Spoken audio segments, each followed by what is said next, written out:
안녕하십니까. 사주상담가 이교호입니다. 이교호의 실전사주 분석 시작하도록 하겠습니다. 오늘 실전사주 분석 주인공은 45세 된 여성입니다. 이분의 여동생이 신청을 해주셨는데요. 어떤 사연이 있는지 소개글을 읽어보도록 하겠습니다. 그리고 오늘 소개해드릴 오늘의 명언은 발레리나인 강수진 씨가 하신 말씀입니다. 내가 가장 듣고 싶은 찬사는 보잘것없어 보이는 하루하루를 반복하여 대단한 것을 만들어낸 사람이다. 이렇게 말씀을 해주셨습니다. 자, 그러면 이 교의 실전 사주 분석 시작하도록 하겠습니다. 안녕하세요, 선생님. 제 언니의 사주 분석 신청합니다. 지방에서 한지 공방을 운영하며 살아가는 45세 미혼 여성입니다. 가난한 어린 시절 공부에는 취미가 없고 그림이나 만들기에 재능이 있었고 개인적으로 친구도 별로 없이 외로운 초등학교, 중학교 시절을 보내고 상고를 나와 여기저기 작은 회사들을 옮겨 다녔습니다. 2002년 1월에 갑자기 어머니를 여의고 어머니가 하시던 작은 가게를 보다가 동생의 권유로 2004년에 뒤늦게 산업체로 전문대 도예과를 입학, 졸업하였습니다. 그 뒤로도 자리 잡지 못하고 여러 가지 다양한 공예를 배우며 인생의 길을 찾아다녔습니다.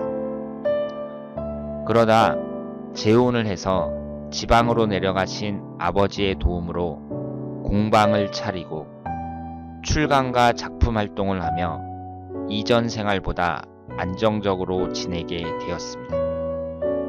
열심히 작업에 열중해서 출강이나 작품 활동으로는 자리를 잡았지만 여전히 금전적으로는 크게 벌지 못하고 겨우 혼자 살아가는 정도입니다. 소개팅도 여러 번 있었지만 본인이 마음에 드는 사람이 없어서 연애로 이어진 적이 없고 결혼에 대해 큰 욕심도 없다 보니 자연스럽게 독신이 되어 살고 있습니다. 아직은 크게 아픈 곳은 없고 체력적으로 약한 몸이 아니라 건강으로는 문제없이 지내고 있지만 나이가 들어가고 혼자 살면서 앞으로 언제까지 공방일 하며 먹고 살 수 있을지, 지금 하는 한지 공예가 본인과 맞는지, 그리고 건강이 어떨지 늘 불안하고 막막하다고 합니다.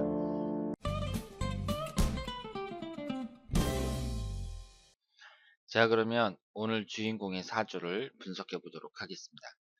여러분들이 소개글을 읽어보셨지만 이분이 현재 45세고요. 지방에 거주하면서 한지 공방을 운영하고 있습니다. 그리고 미혼이에요. 지금까지 남자는 몇 번 만난 적이 있지만 연애를 오랫동안 한 적은 없고요. 그리고 결혼에도 별로 관심이 없었다고 합니다. 그러니까 여동생이 신청을 하셨는데 여동생이 보는 눈에는 그렇다는 거죠. 그래서 이분이 지금까지 별다르게 연애 생활 없이 혼자서만 살고 있다. 이렇게 말씀을 드리고요. 그리고 지방에서 지금 한지 공방을 운영하고 있는데 마음은 편하지만 큰 돈을 버는 건 아니라고 합니다. 그냥 근근하게 살아가고 있다. 이렇게 말씀을 하셨어요. 그래서 앞으로의 미래가 어떻게 될지 걱정도 많이 되고 궁금하다고 말씀을 하셨습니다. 그러면 이분의 사주를 한번 분석을 해보도록 하겠습니다. 이분이 임자년, 임자월, 기해일, 기사시 이렇게 되어 있죠. 오행의 구성을 보면 목기운이 없고 화기운이 하나, 토기운이 둘, 금기운은 없고 수기운이 5개입니다. 이분은 수기운으로 매우 치우쳐져 있는 사주라고 볼 수가 있고요. 우리가 어떤 사주를 볼 때 한 가지 오행으로 지나치게 치중돼 있잖아요. 그러면 다른 오행은 없다는 얘기거든요. 그러면 수기운이 5개나 된다는 얘기는 다른 오행이 없다는 얘기니까 우리가 사주를 분석할 때 이 수기운이 어떤 영향을 미치는가 그것을 자세히 보셔야 되고요. 그리고 이 사주에는 목기운하고 금기운이 없단 말이에요. 그러면 목기운과 금기운이 없음으로 해서 또 어떤 영향을 미치는지 이런 것을 자세히 보셔야 됩니다. 여기에서 수기운이 재성운이라고 적혀 있잖아요. 그러면 대체적으로 이렇게 재성운이 강한 사람들을 보면은요, 숫자 개념이 뚜렷한 일. 그러니까 숫자 개념이 뚜렷하다는 것이 대체적으로 돈을 만지는 일이거든요. 예를 들어서 금융계통이라든가 회계라든가 회사의 경리를 본다든가 뭐 이런 쪽에 많이 종사를 한다고 볼 수 있어요. 그리고 여기에서 도화살하고 역마살이 강한데요. 이 도화라든가 역마라든가 이런 것이 예술가들과 어느 정도 관련이 있다고 볼 수 있습니다. 왜냐하면 예술가들도 뭐 화가라든가 조각가라든가 뭐 이런 사람들도 자기 작품 활동이 있잖아요. 그 작품 활동이 사람들의 주목을 받아야 되거든요. 그렇기 때문에 도화살과 밀접한 관련이 있다고 볼 수 있고요. 그러면 역마살하고는 무슨 상관이냐 이렇게 생각을 하실지 모르겠는데, 이 역마살이라는 게 역동적이고 긴장감 있는 일 뭐 이런 것을 나타낸다고 말씀을 드렸잖아요. 활동적인 일 뭐 이런 걸 나타내는데, 여러분들이 예술가들, 그러니까 화가라든가 조각가라든가 이런 분들의 작업실을 가보셨는지 모르겠는데요. 이 조각가들의 작업실을 가보잖아요. 그러면 무슨 철공소에 와 있나 하는 느낌이 들 정도입니다. 그러니까 우리가 예를 들어서 강화문에 이순신 장군 동상도 있고 세종대왕 동상도 있잖아요. 그러면 이런 동상을 만들려면 어떻게 하겠어요?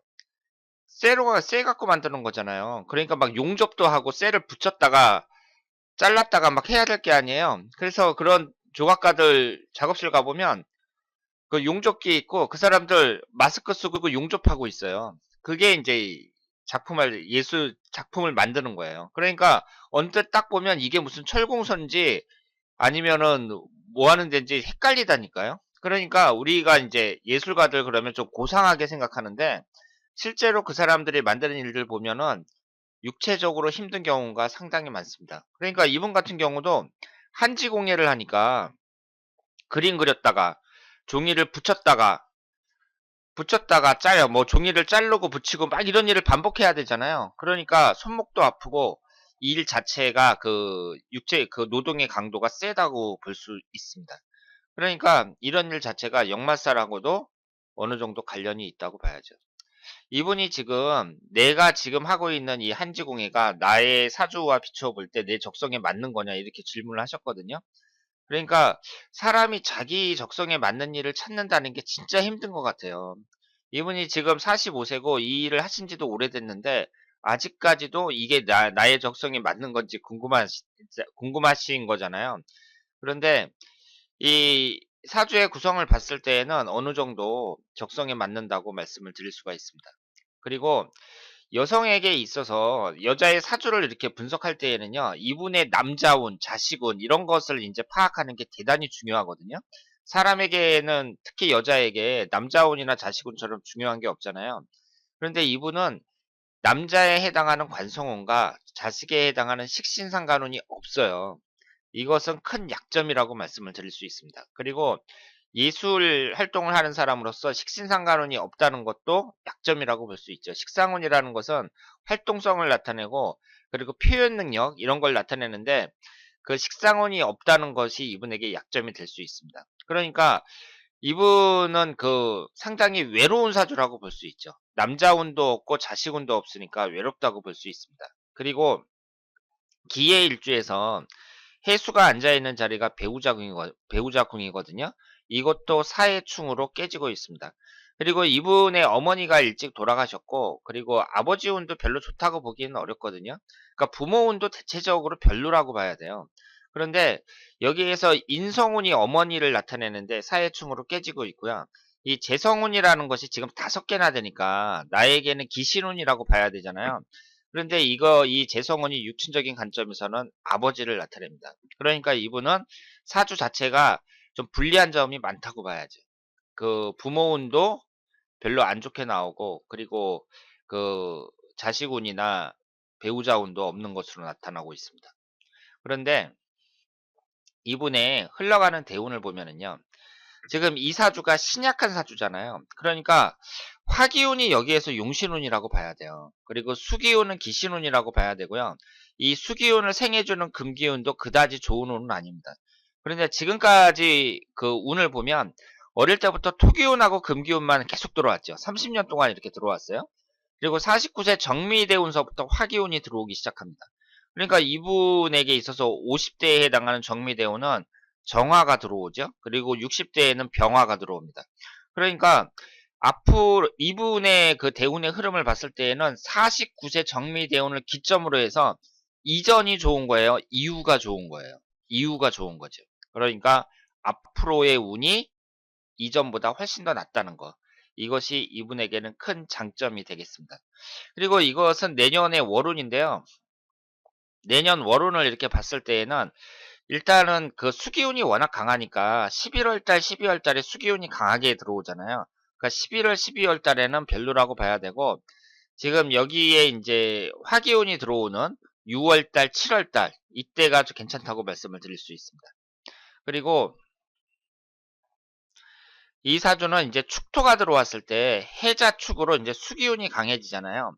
그러니까 축토가 들어왔을 때하고 수기운이 들어왔을 때 이때가 별로 안 좋고 나머지는 무난하다고 말씀을 드릴 수 있겠습니다. 그리고 내년이 무술년, 훈년이 기해년 이렇게 흘러가고 있는데요. 여기에서 토기운도 비교적 좋은 역할을 한다고 볼 수 있죠. 그래서 제 생각에는 이분이 지금 45살이나 됐으니까 이미 가임 기간은 지났다고 보고요. 아이를 낳기는 힘들겠지만 남자는 만나는 것이 낫다고 생각을 합니다. 그러니까 이미 뭐 배우자 운이 안 좋다든가 이런 것도 다 액땜이 됐다고 생각을 하고요. 지금 혼자 사는 것보다는 혼자 외롭게 사는 것보다는 앞으로 운도 좋아지니까 그 남자를 만나는 것이 낫다고 보고 그리고 경제적인 부분이라든가 여러 가지 점에서 그 이전보다 나아질 거라고 봅니다. 그러니까 이 한지공방도 지금 열심히 하시면 이제 몇 년 후에는 빛을 볼 수 있다. 이렇게 생각을 하고요. 그리고 이렇게 수기운이 강한 사람들 이런 분들은 특히 건강에 있어서 비뇨기 계통의 질병 이런 쪽은 좀 주의하셔야 된다고 말씀을 드릴 수 있겠습니다. 자, 오늘은 45세에 된 미혼 여성의 사주를 분석해 봤습니다. 이분이 그동안 외롭게 살아오셨고 그리고 앞으로 미래에 대해서도 걱정을 많이 하시는데요. 일단 흘러가는 대운을 봤을 때에는 상당히 희망적이라고 말씀을 드릴 수 있습니다. 그래서 앞으로 지금 하시는 일을 꾸준히 하시면 그 사람들에게 좋은 평가를 받을 수 있는 날이 멀지 않았다. 이렇게 말씀을 드리고요. 그리고 지금 미혼이시니까 나이는 좀 있지만 남자를 만나는 것이 바람직하다고 생각을 합니다. 자, 그러면 오늘 이기호의 실전 사주 분석 여기서 마치겠습니다. 대단히 감사합니다.